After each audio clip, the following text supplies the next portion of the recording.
Coming to children, where they are prone for hypoxemia, it can be a difficult mask ventilation, particularly with syndromic child, difficult intubation where airway abnormalities can be there, endobronchial intubation, the angle between the two bronchus, accidental extubation, the trachea is small, airway anatomy different from adult, smaller diameter of the airway leading to hypoxia, increased airway resistance, high oxygen consumption in children compared to adult, high work of breathing, and they can have early fatigue and apnea.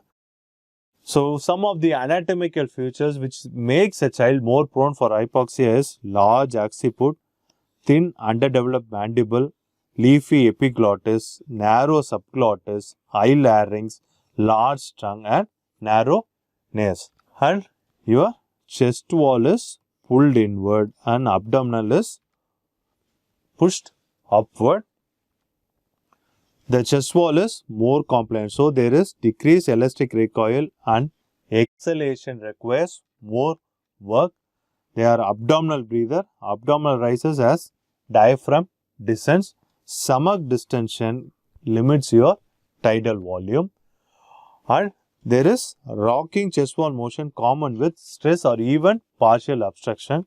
Chest collapse on inhalation limits lung expansion. There is increased work of breathing.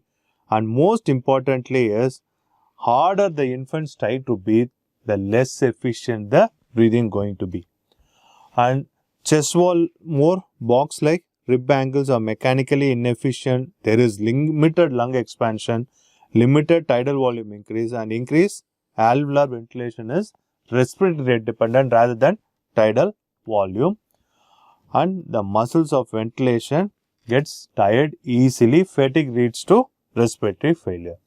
Now coming to parturition, here your FRC is going to be low, the oxygen reserve is less, the consumption is more, and due to mucosal edema in the airway, there can be difficult intubation and delayed intubation which can lead to hypoxia. Failed intubation is slightly higher in obstetric patient, and due to full stomach, there can be pulmonary aspiration of gastric content.